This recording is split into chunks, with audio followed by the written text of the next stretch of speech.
aman nggak ya?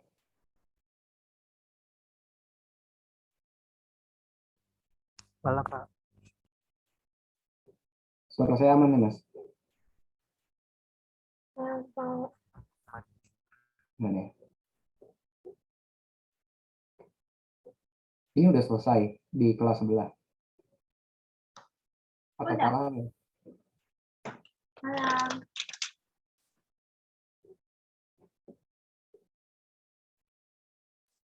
Oke, 19.15 deh ya, kita mulai sambil nunggu yang lain. Yang mau ngambil minum dulu, silahkan.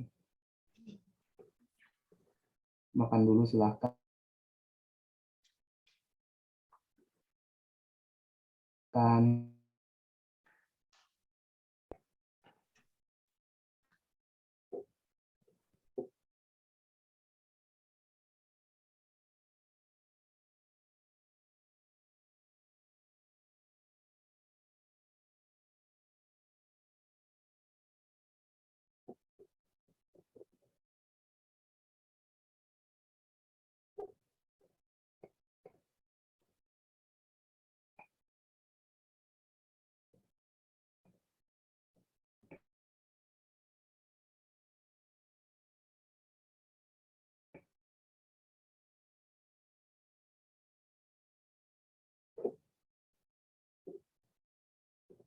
Untuk semester 3 ini, kalian dapat berapa matkul? Mbak Nurul atau siapa? Kenapa, Pak? Di semester 3 ini dapat berapa matkul? 7. Oh, itu habis hari Kamis. Kenapa? Itu habis nyampe hari Kamis. Iya. Berarti ya rata-rata ada yang sehari 2 ya. Iya. Ya pokoknya jangan, kalau bisa sih jangan C gitu.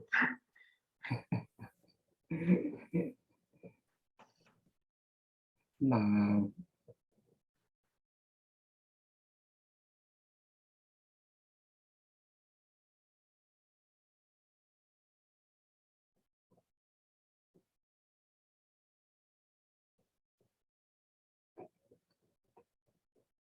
oke, kita mulai aja biar nggak malaman juga.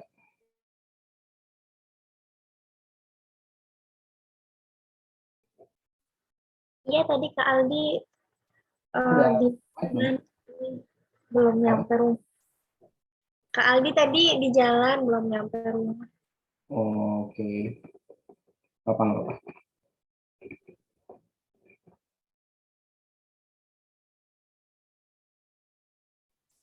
Gista hadir Pak, Gista.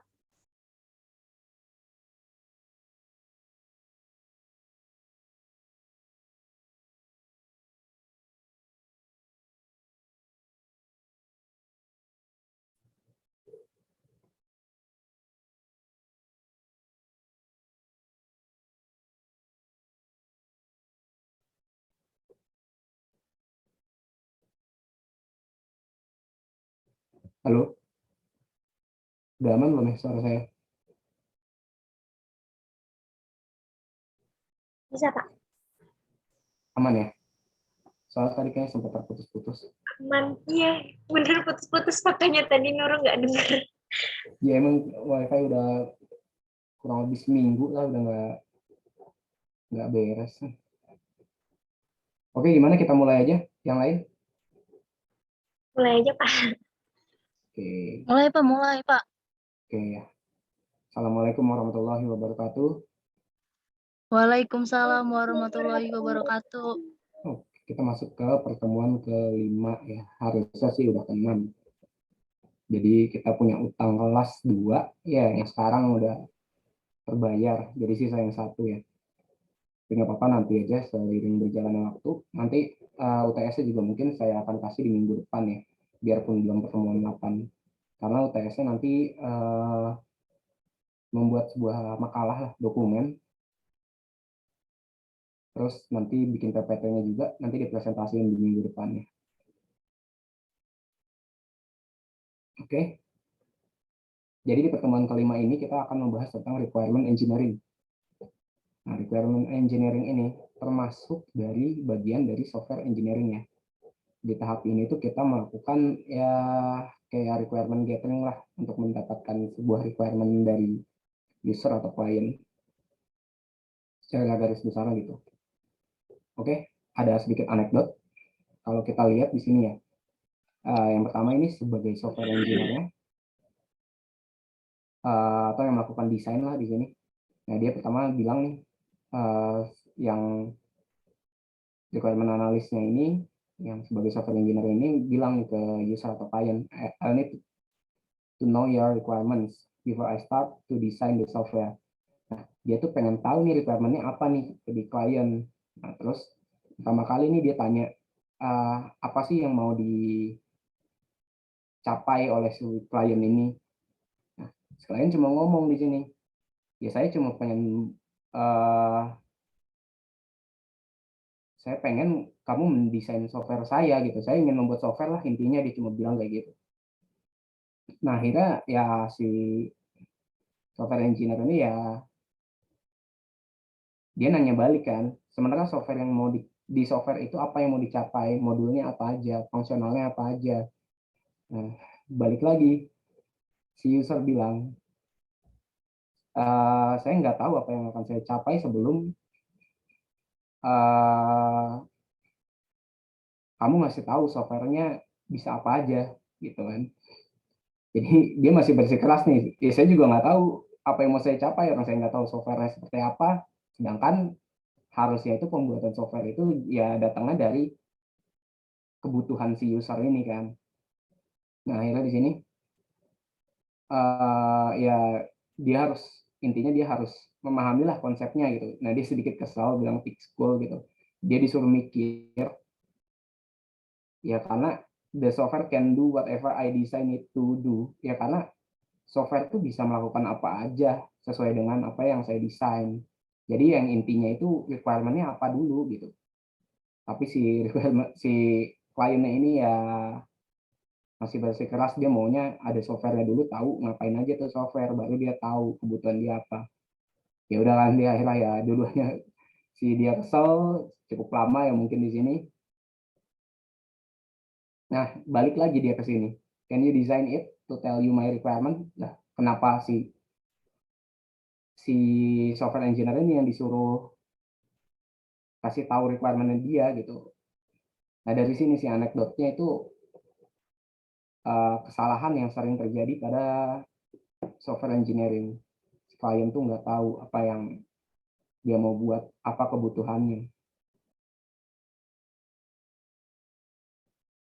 Oke, nah, jadi kalian mikir misalkan kalian mengetahui apa yang dibutuhkan, kalian dapat mengungkapkan apa yang diinginkan. Nah, ini kan ekspektasi kita ya sebagai software engineer. Kalian memahami fitur-fitur yang dibutuhkan dan ingin dirancang. Tapi faktanya enggak. Banyak banget klien yang tidak tahu apa yang mereka butuhkan. Nah, terus dia juga nggak tahu, atau nggak semua lah yang diungkapin sama dia kebutuhannya apa. Ya nanti seiring berjalannya aja gitu dia pikir. Nah, klien memahami fitur-fitur, apalagi dia aja nggak tahu kebutuhannya apa, apalagi fitur-fiturnya kan. Nah, itu yang sering terjadi di software engineering. Oke, faktanya ya, seringkali apa yang diinginkan klien bukan merupakan hal yang dibutuhkan klien. Nah, kita harus bedain nih apa yang keinginan dan kebutuhan. Jadi ya oke lah kalau keinginannya masih bisa kita akomodir di dalam sebuah aplikasi kita. Tapi kalau keinginannya yang udah di luar batas aplikasi kita atau di luar batas resource kita, di luar batas cost, yaitu kita harus milih-milih di sini pada requirement ini. Nah, ini juga kebutuhan klien dapat berubah sepanjang pengerjaan project. Nah, ini sering banget terjadi. Nah, makanya kalau biasanya nih, kalau ya kita juga sebagai software engineer jangan kaku-kaku banget gitu. Apa yang kita udah patokin, dia mau nambah. Ya kalau masih kita bisa akomodir dan masih masuk timeline, masih masuk cost-nya, ya oke lah kita ambil gitu. Ya tapi di dalam dokumen itu ya dia harus ada addendum. Ya kayak ditambahin gitu, di attach lagi requirement barunya apa. Terus ya harus di sign off juga. Ya kalau emang requirement, ya kita sebagai software engineer mengokekan ya, atau ada si project manager mengokekan bahwa oke ini masuk scope, misalkan ada penambahan cost ya itu urusan klien juga harus cari costnya itu. Ya sebagai software engineer juga kalau bisa jangan kaku-kaku banget, nanti klien nggak mau. Oke, nah faktanya itu di lapangan itu membuktikan bahwa kebanyakan kegagalan pengembangan software disebabkan adanya ketidakkonsistenan, ketidaklengkapan, maupun ketidakbenaran dari requirement spesifikasi. Oke, jadi nanti dibahas ya di requirement engineering ini flow-nya apa aja sih, output dari requirement engineering itu apa. Oke, sebelum masuk ke requirement engineering ya, di sini ada definisi dari requirement itu sendiri ya. Nah, menurut sudut pandang klien itu ya suatu kebutuhan pengguna atau suatu fitur, fungsi atau sifat dari karakteristik sistem yang diperlukan, yaitu dari sudut pandang klien. Tapi kalau kita sebagai pengembang, nah kita bicara soal teknikal ya, apa yang harus diimplementasikan pada sistem. Jadi dari fiturnya dia itu kita dapat requirement-nya, kita harus tahu nih kita implementasinya seperti apa di sistem, atau merupakan batasan pengembangan sistem. Nah, ini definisi dari requirement ya. Oke, dari sini ada pertanyaan? Jelas? Ya, atau mungkin nggak cuma di software engineering lah, kalau misalkan kalian kerja juga ada orang butuh sesuatu sama kalian tuh kadang dia juga nggak jelas kan untuk kebutuhannya apa, dia jabarinnya kurang jelas.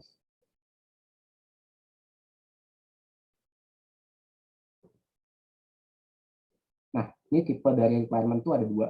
Functional requirement, yaitu berisikan apa yang dapat dilakukan oleh sistem dan apa yang tidak dapat dilakukan. Ya ini bisa dibilang behavior-nya sistem lah. Kalau ada sistem, contohlah sistem point of sales gitu ya, ya berarti dia bisa sama ada input barang gitu, terus ada ya sistemnya yang di kasir itu kan, terus ada reportingnya seperti apa. Nah itu misalkan point of sales. Nah, biasanya berisikan apa yang diinput sistem, lalu ada bagaimana prosesnya, dan apa outputnya. Itu functional requirement.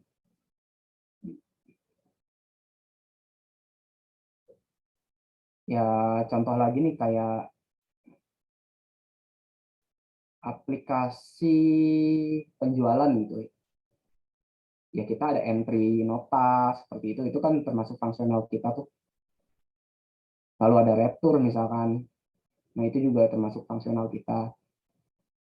Nah, itu modul-modul fungsional ya. Kalau non-fungsional itu apa? Kebutuhan pendukung sistem. Jadi ya kebutuhan pendukung di luar dari si fungsional ini. Biasanya berupa kayak ya user friendly, itu termasuk non fungsional, terus kayak speed atau load time dari aplikasi kita itu termasuk fungsional juga. Oke, lalu misalkan ya jika aplikasinya dia mau running 24 jam padahal secara kebutuhan tuh nggak perlu, nah itu juga termasuk non fungsional. Ya. Nah, contoh dari functional requirement yang pertama transaction handling. Ya segala jenis kayak validasi itu masuknya di sini, lalu bisnis rule, kayak aturan dari bisnisnya seperti apa, itu masuknya di sini juga. Lalu ya sertifikasi requirement, lalu ada reporting ya, tadi saya bilang reporting, terus ada administratif function, lalu ada authorized level, ya authorized level kalau kita login gitu ya, kita loginnya itu sebagai user admin, maka kita bisa mengelola data barang kayak gitu. Kalau kita sebagai customer ya kita cuma bisa melihat lalu membeli. Nah, terus ada audit tracking. Nah, ini juga penting ya, audit log ini penting supaya ya kalau ada yang aneh-aneh gitu bisa kelihatan. Lalu ada external interface. Ini bicara soal UI. External interface itu ya kalau kita ada kebutuhan komunikasi dengan sistem lain. Ini bukan UIC ya. Lalu ada historical data management nih. Nah, ini data history ya. Data history juga kalau bisa disimpan. Nah, dulu juga pas saya kuliah tuh sering banget membuat aplikasi, misal aplikasi kita punya data karyawan gitu ya. Dulu kan sering ada menu namanya delete gitu, delete data karyawan. Nah, dulu saya melakukan delete itu ya benar-benar saya delete dari sisi database-nya, jadi raw-nya hilang. Nah, itu nggak boleh. Jadi kalau bisa ya di depannya nggak apa-apa delete, tapi secara database-nya ya kalau bisa kita desainnya ya ada inilah aktif apa enggaknya, seperti itu aja. Jadi jangan sampai kita delete di dalam database-nya. Nah, historical data juga penting. Ini untuk tracking juga ya. Ya, lalu legal and regulatory lah. Ini bicara hukum sama ya aturan dari ya regulator ya, kalau ada aplikasi yang berhubungan dengan governance-nya juga, atau ya secara aturan dari si enterprise atau dari perusahaannya. Nah, ini contoh dari non fungsional ya. Yang pertama parameternya ada availability ya, contohnya ini ya 24 jam non-stop kecuali ada maintenance atau perbaikan sistem. Reliability ya, itu kegagalan yang ditolerir sekitar 5%. Nah, ini biasanya non fungsional. Ergonomi ya, sistem informasi ini harus user friendly. Lalu ada portability ya, aplikasi ini berjalan pada platform atau sistem operasi apa saja yang mendukung aplikasi berbasis web. Memori ya minimum memori 128 MB, tapi jarang sih kalau kayak minimum memori segala macam ini, karena ya yang nentuin ini biasanya si orang teknikal sih, user tuh nggak bisa.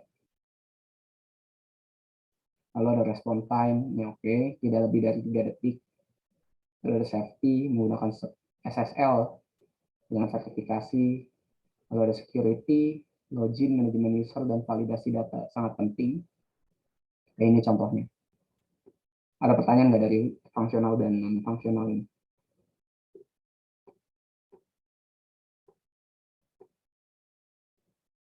Oke, kalau nggak ada. Nah, kita balik ke requirement engineering ya. Jadi requirement engineering itu merupakan fase terdepan ya. Kalau ingat ya, bentar, saya simpan ya.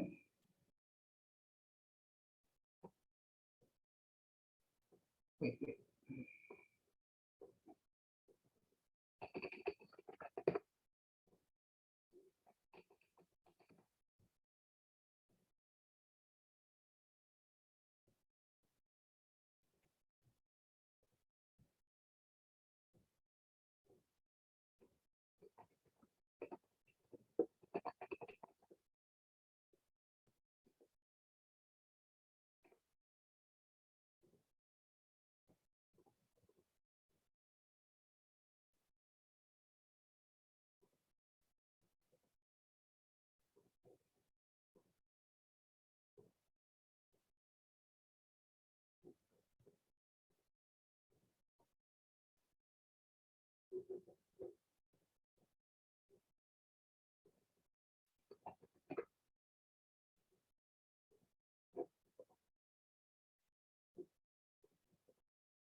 Jadi dulu kan ada yang sempat tuh yang bahas software proses ya, requirement itu ada di paling depan.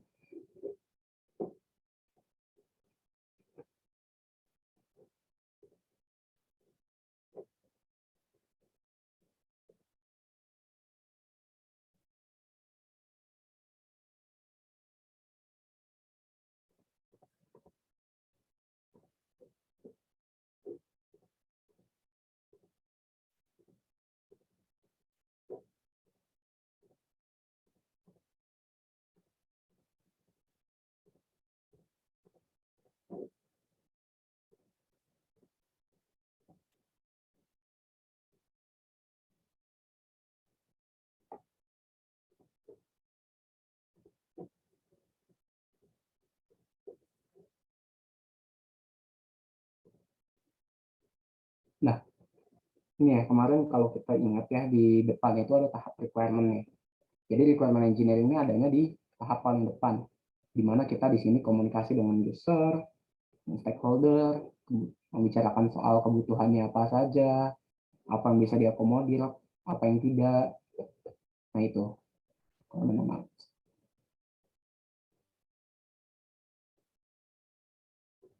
Oke, lanjut ke slide.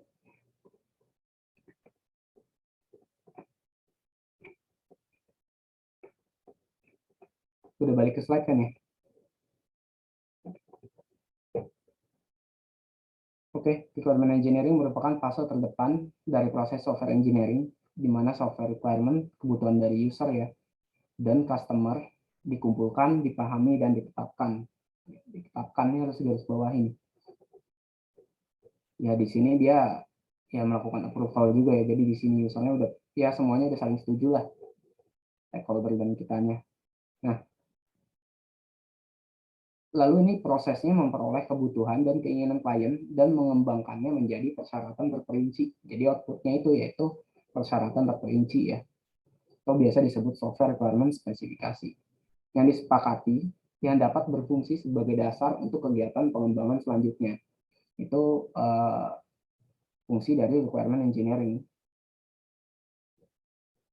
Jadi kalau kita bicara flow ya, kalau dari sini udah kelihatan ya, pertama kita mengumpulkan, lalu kita melakukan analisa dengan mengeluarkan sebuah output yang tadi ya software requirement spesifikasi, lalu outputnya itu kita sepakati, atau kalau disepakati kita melakukan di situ yang namanya verifikasi dan validasi.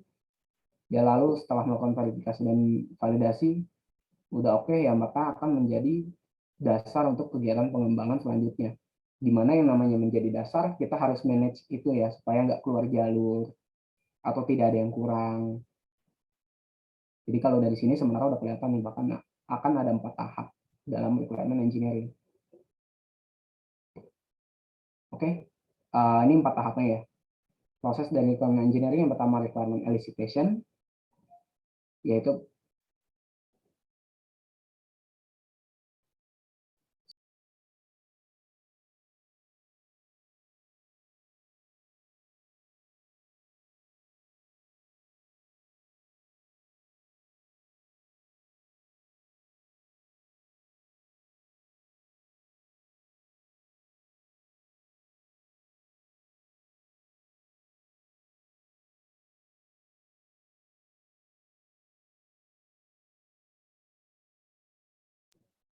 sorry kirain udah kurir paket datang. Oke, balik ya. Requirement elicitation itu proses mengumpulkan dan memahami requirement dari user.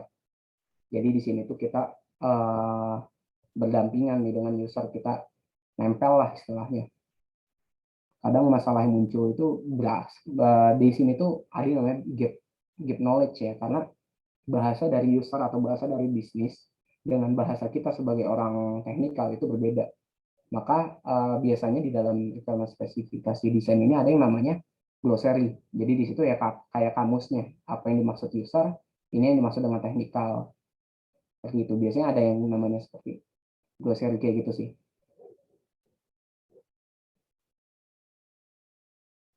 Oke, kadang masalah yang muncul berakar dari gap masalah knowledge ya, karena berbeda. Nah, customer sendiri adalah expert ya, karena dia yang akan memakai sistemnya, dia yang tahu masalahnya ya, maka dia disebut expertnya di sini.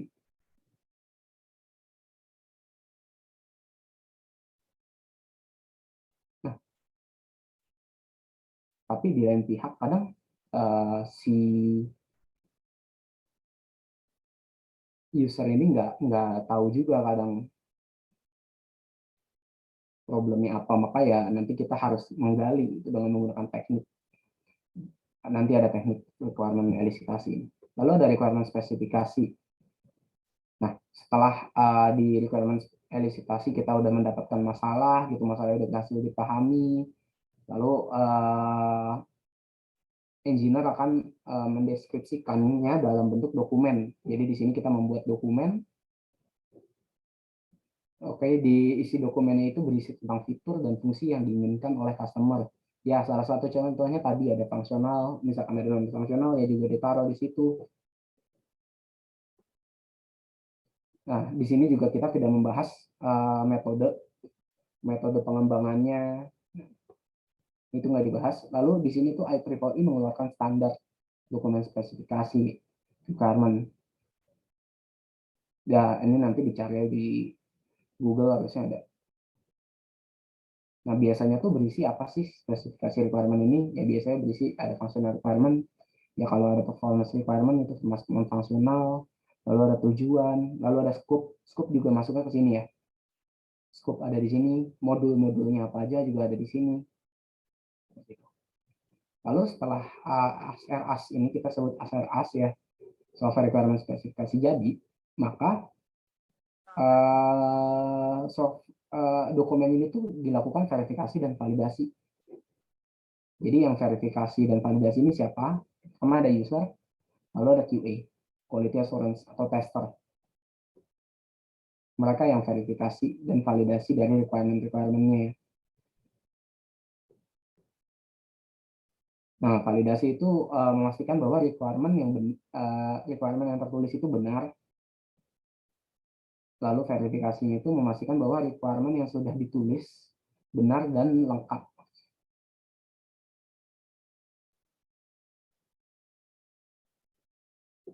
Oke, jadi requirement di sini dokumen spesifikasi ini ya harus konsisten ya terhadap semua requirement. Jangan sampai ada requirement satu dengan requirement dua ini saling bertabrakan nih. Jadi ya harus konsisten, tidak boleh ada yang bertabrakan.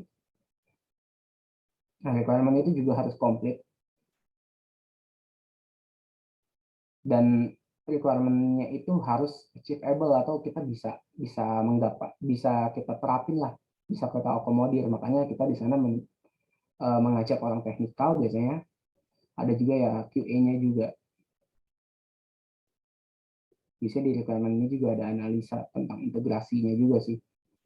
Bagaimana impact-nya terhadap existing sistem.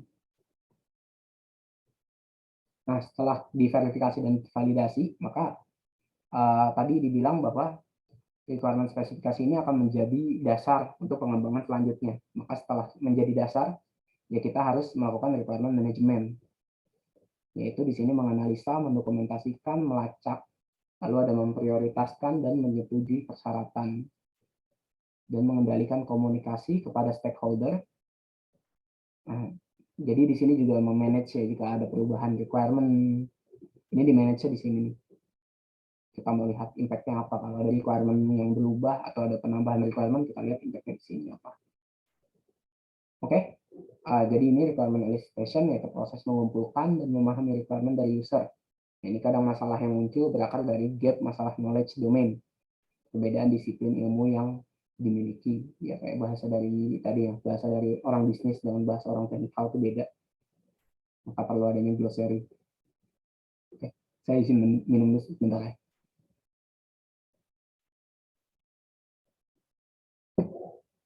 Oke, jadi planning dari requirement elicitation itu yang pertama kita mengidentifikasi stakeholder-nya dulu ya.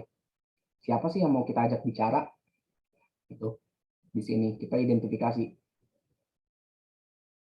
Oke, let's say kita kan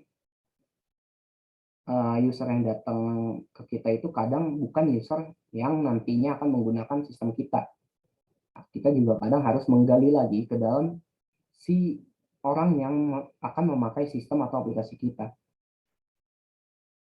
Kadang karena kalau yang bukan makai, kadang ada masalah tuh ketika pendetailan ya. Karena ini disampaikan tidak detail, maka ya pas pembuatan si requirement spesifikasinya ini ya ngaco semua. Nanti pas lagi jalan development bisa-bisa banyak yang nggak tersampaikan, ya akhirnya sistem kita nggak pakai. Lalu mengevaluasi risk project. Nah ini juga resiko selalu kita harus resiko harus selalu kita evaluasi lah. Kemarin ada yang namanya risk response, kayak gitu ya. Lalu menentukan teknik requirement elisitasi yang paling sesuai. Nah, jadi tekniknya itu kita sesuaiin lah mau pakai yang mana ya. Kalau orang sibuk, kalau orang yang kita mau ajak sibuk gitu ya udah kita jangan pakai teknik interview. Kita langsung aja minta. Ya, kita ada namanya teknik dokumen analisis. Jadi kita minta dokumennya aja deh. Sini gua analisa aja dari dokumen ini. Nanti lo tinggal review gitu. Kalau orang sibuk kan kadang susah banget ya kita ngumpulin orang ya. Karena mereka juga kan mengerjakan pekerjaan lain. Nah, ini juga harus dilihat.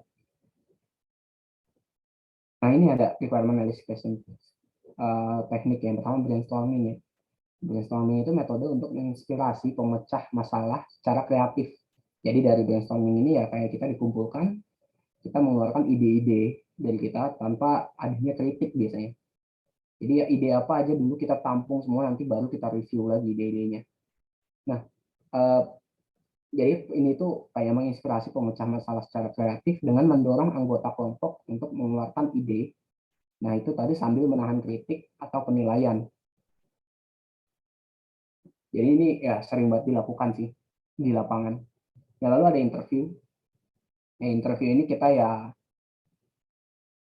kayak interview pada umumnya lah, ada komunikasi timbal balik atau biasa kita udah nyiapin pertanyaan, pertanyaannya itu dijawab.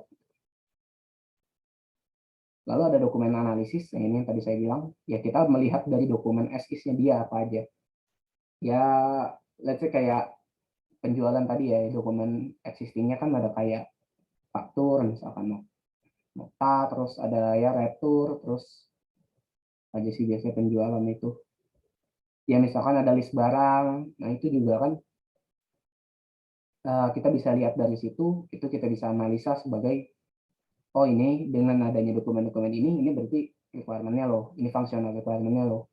Terus ya dari situ juga nanti kita bisa membuat sistem desainnya ya, database-nya seperti apa, itu bisa dilihat dari situ. UI-nya seperti apa, itu bisa dilihat dari situ juga. Lalu ada focus group discussion ya, atau FGD, bisa disebutnya. Nah ini lumayan populer dan banyak digunakan sebagai metode pengumpulan data dalam penelitian sosial. Jadi ini tuh bisa dibilang kayak kita membangun kelompok terus diskusinya terarah. Jadi di sini tuh diskusi ya, bukan wawancara atau obrolan. Lalu di sini tuh kelompok bisa dibilang, jadi ya nggak cuma satu orang, bukan individual. Lalu terfokus. Jadi sebelum kita melakukan FGD ini, kita udah buat dokumen apa, checklist apa aja nih yang harus dibahas. Terus tujuan dilakukan FGD-nya apa nih, harus tercapai gitu. Itu yang dinamakan FGD ya, beda sama interview. Lalu ada observation ya. Observation itu ya analisa itu kita ya saking dia sibuknya mengerjakan proses operation gitu. Kita tongkrongin dia kadang. Kita lihat dia kerjanya ngapain, nanti kita analisa, oh dia mengerjakan ini, berarti nanti requirement di sistemnya akan ada ini, ada ini, ada ini. Ya, kita terjun langsung juga ke dalam proses existingnya. Oke, jadi kan ya namanya sistem kan rata-rata aplikasi itu yang dibangun untuk mengubah gitu proses manual. Biasanya kan seperti itu ya. Lalu ada prototyping. Ya di sini prototyping di sini kita ya, let's say kita punya project yang udah similar ya, agak mirip-mirip, kita bisa show ke mereka, kita showing ke mereka, lalu atau kita bisa membangun sebuah mock-up gitu, UI-nya seperti apa, nah kita kasih tahu ke mereka. Nah, ini kita membangun sebuah prototype. Bener nggak nih yang dari prototype gue ini, bener nggak nih yang lo mau, gitu istilahnya. Kalau ada JAD, Joint Application Development, nah ini user itu langsung terjun ke dalam development, tapi ini agak sulit ya karena user kan banyak kerjaannya juga ya di operation. Lalu ada survei atau kuesioner. Survei kuesioner ya kita nyerahin pertanyaan-pertanyaan, dia jawab, simpelnya seperti itu. Tapi ya survei atau kuesioner ini agak sulit karena ya kalau bisa pertanyaannya jangan ada yang ketinggalan, karena kalau ketinggalan ya ujung-ujungnya kita harus nemuin dia lagi. Kalau sekarang yang saya pakai biasanya lebih ke brainstorming. Di sini paling sering digunakan di tempat saya. dari berbagai, jadi ya dikumpulin nih dari berbagai expert kita kumpulin, dia punya ide-ide apa aja, nanti user mendengarkan, atau user mau menyampaikan ide, oke. Ini sering banget. Oke, selanjutnya yaitu requirement spesifikasi ya. Setelah masalah berhasil dipahami, pengembang mendeskripsikannya dalam bentuk dokumen spesifikasi. Nah, spesifikasi ini berisi tentang fitur dan fungsi yang diinginkan oleh customer dan sama sekali tidak membahas bagaimana metode pengembangnya. Tadi IEEE itu mengeluarkan standar untuk ini. Nah, dokumen spesifikasi requirement bisa berisi fungsional, ya performance, external interface requirement, design constraint, maupun quality requirement. Nah, ini bicara requirement spesifikasi, berarti kita di sini melakukan analisa, lalu kita menuangkannya dalam sebuah dokumen, lalu dokumennya di-approve atau disetujui oleh user dan para stakeholder. Simpelnya sih seperti itu. Nah, lalu di sini ada benefitnya ya. Jadi sebenarnya materi hari ini nggak terlalu banyak ya, kurang lebih sih 3 slide lagi lah. Oke. Benefit requirement spesifikasi ya. Jadi sebagai bentuk perjanjian antara customer dan supplier tentang software apa yang akan dibuat. Supplier di sini maksudnya kita ya, kadang. Lalu mengurangi beban dalam proses pengembangan software. Ya kenapa? Karena udah jelas di awal requirement-nya udah tertulis. Kalau kita langsung melakukan pengembangan tanpa ada tertulis requirement itu sulit juga ya nanti di jalannya. Pasti akan berubah-ubah gitu. Fleksibel. Itu yang bahaya. Lalu sebagai bahan perkiraan biaya dan rencana penjadwalan, ya oke, dari banyak requirement ini ya kira-kira requirement ini ya nantinya kan dari requirement ini akan kita ngebuat planning, oh requirement ini akan keluar dalam berapa hari. Lalu dengan adanya requirement ini, oke, kita butuh hardware sekian. Misalkan ada requirement dia menyimpan data selama berapa tahun. Nah itu kan kita harus lihat dalam per tahun itu datanya seberapa gede. Nah terus kita tanya mau berapa tahun, nah nanti kita hitung storage atau hard disk yang kita butuhkan itu seberapa besar sih untuk requirement ini. Nah itu contohnya ya. Lalu dengan sini juga kita bisa melihat nih requirement-nya misalkan ada 5. Ya contoh lah satu developer cuma bisa 1 requirement. Ya berarti kan kita perlu outsource kan. Nah, 2 outsource ini akan ada biaya. Nah, dari sini ketahuan biayanya berapa kira-kira dari requirement itu. Oke, lalu ada sebagai dasar validasi dan verifikasi software di ujung penyelesaian project nantinya. Ya, jadi di akhir tuh kan ada melakukan evaluasi ya, kemarin ada tahap di project management ada tahap namanya closing. Nah, ini closing bisa based on software requirement ini. Kita melakukan checklist requirement ini tuh udah sesuai apa belum. Itu kita bisa lihat dari sini. Lalu memfasilitasi transfer. Nah, transfer di sini ya, semisal software tersebut ingin ditransfer ke pengguna. Nah, itu kan pengguna tuh ya bisa jadi user manual mereka juga, modulnya apa aja di sana. Ya, tapi nggak secara detail, nggak dijelaskan screen ini berguna untuk ini. Enggak, karena itu nanti ada lagi dokumennya. Tapi seenggaknya user udah tahu nih, oh aplikasi ini tuh ada fungsi ini, fungsi ini, fungsi ini. Seperti itu. Oke, ya satu lagi misalkan terjadi pergantian personil gitu di developer ya atau di sistem analis atau di tester. Nah itu untuk transfer knowledge-nya mudah di sini karena kita sebagai orang baru kita langsung bisa baca dokumen ini. Oh requirement-nya ini, yang divalidasi ini, ya udah kita based on ini aja yang kita based on dokumen itu aja yang kita kerjakan. Oke, lalu mendasari perbaikan produk software di kemudian hari. Oke, ini misalkan ada bugs gitu ketika kita temukan, kita bisa lihat lagi ke dokumen ini. Bugs ini tuh harusnya nggak sesuai requirement yang ada di sini, yang ada di dokumen ini. Kita bisa lihat di sini. Oke, pertanyaan kedua, slide lagi ya. Oke, karakteristik of good SRAS ya, SRAS tadi ya, software requirement spesifikasi. Yang pertama ada correct, yaitu dibuat dengan benar, yang nggak ada yang aneh-aneh lah. Benar itu artinya ya sesuai pain point-nya dari user. Jadi ketika kita melakukan requirement elicitation itu kita melihat nih pain point-nya itu di mana si user. Nah itu biasanya kita core-nya itu di pain point-nya itu yang kita harus build. Lalu ada tidak ambigu ya, unambiguous, tidak ambigu. Jadi di situ jelas. Kayak tadi ada glossary. Lalu komplit, lengkap. Nah, benar, lengkap. Ini tuh kan perlu ada validasi, makanya user tuh perlu melakukan approval di dalam dokumen ini. Lalu konsisten, ya requirement-nya konsisten gitu, nggak ada yang tumpang tindih. Nah, terus ada rank for importance or stability. Nah, ini prioritas penting atau bagaimana stabilitasnya. Nah, di sini juga harus dijabarkan nih prioritasnya mana aja. Lalu verifiable yaitu dapat diverifikasi, oke. Modifiable ya dapat dimodifikasi, oke. Lalu traceable ya secara strukturnya harusnya lebih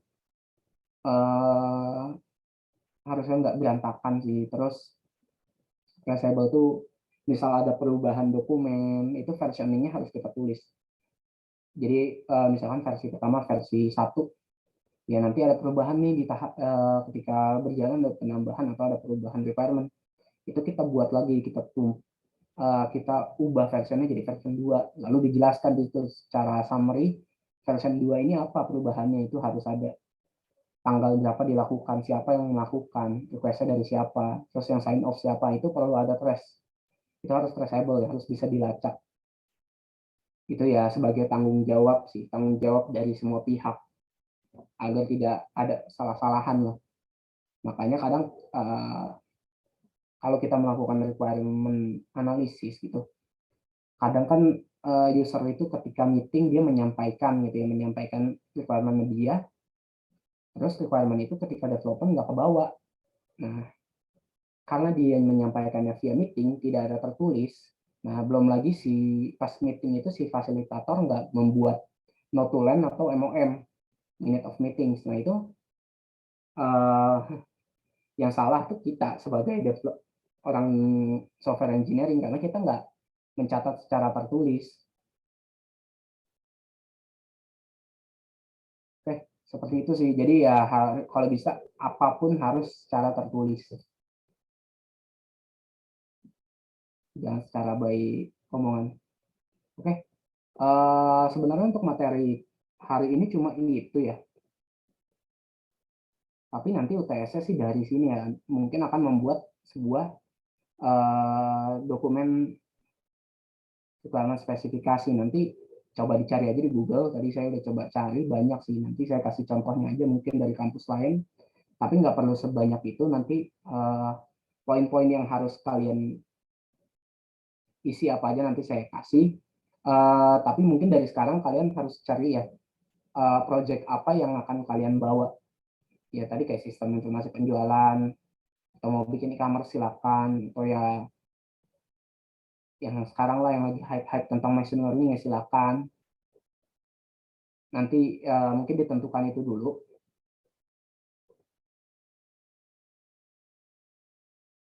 Oh, Mas Wendy udah join nih.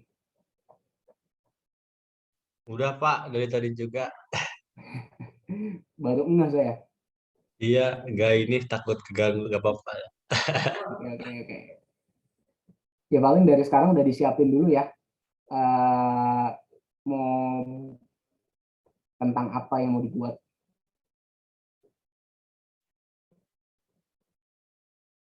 Oke, ada pertanyaan? Saya balik ke absen dulu.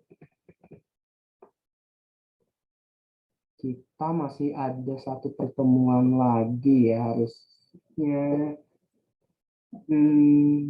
Enaknya di hari Kamis ya kalau pas pengganti ya. Kalian gimana? Gaspolkeun Pak. Ini juga hari ini lagi full banget. Nih habis selesai training juga. Aduh. Oke, jadi di hari Kamis mungkin di tanggal 25 kali ya kita ada kelas mengganti gimana? Tanggal berapa Pak? 25. Kan pas banget habis gajian tuh, pasti semangat kan. Wah itu mau Bapak kali gajian. Masih rangkap di bank Pak. Masih. Masih lah. Susah gak Pak seleksi ke bank Pak? Kenapa? Kalau ngelamar ke bank susah gak? Enggak sih, kalau emang biasanya ya kalau udah terjun ke bank, itu pasti nanti tawaran-tawaran lainnya ya di bank-bank lagi gitu. Karena saya waktu itu udah terjunnya di ya emang dunia finansial ya jadi ke situ lagi. Oh, Tapi ya sekarang IT-nya banyak kok yang dicari. Jadi nggak usah khawatir lah. Bahkan kalau dulu di tempat saya tuh ada ini sih magang biasanya. Magang-magang juga banyak di situ nanti ditarik-tarikin dulu tempat saya tuh. Ya dari kampus lain sih. Nah, Mas ada cita-cita? ya siapa tahu ada rezekinya. Iya. Di mana Hmm, juga lah.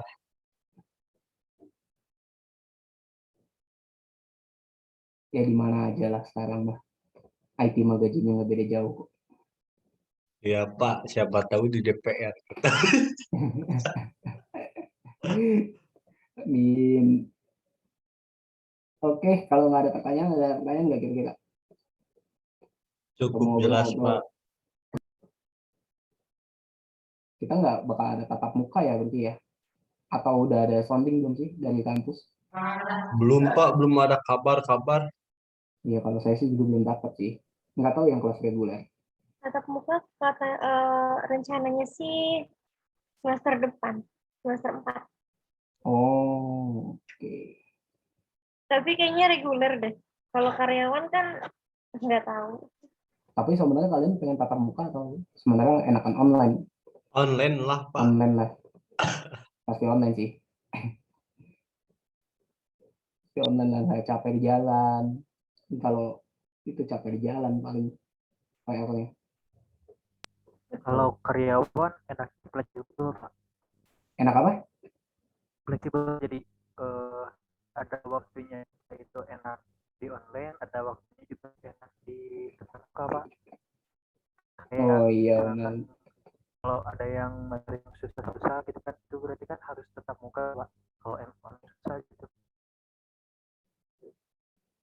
Iya iya. Tapi kalau misalkan lagi di kantor gitu kadang atasan ini ya nge-support ya, maksudnya kita sambil kuliah gitu nggak masalah ya.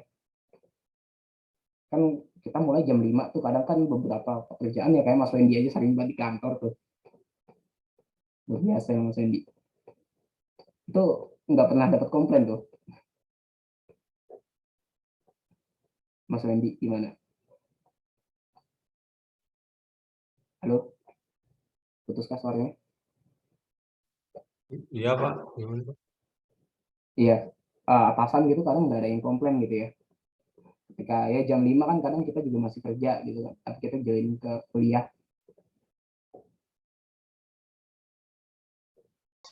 Jamnya sih tanggung sama maghrib sama isya aja sih Pak.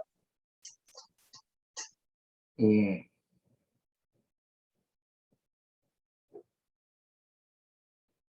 oke lah. Saya rasa udah cukup ya materi hari ini. Nanti berarti PR saya akan kirim UTS-nya ya, formatnya seperti apa. Nanti dibuat makalah, lalu dibuat PPT-nya juga dipresentasiin.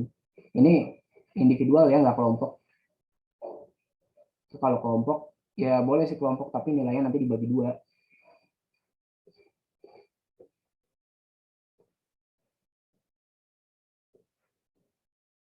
Baik.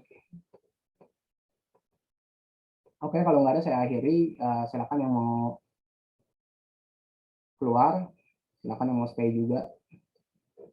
Iya, mau Pak. upload dokumen. Oke, terima kasih ya semua. Assalamualaikum warahmatullahi wabarakatuh. Waalaikumsalam. Selamat beristirahat. Pak, selamat malam. Terima kasih, Pak.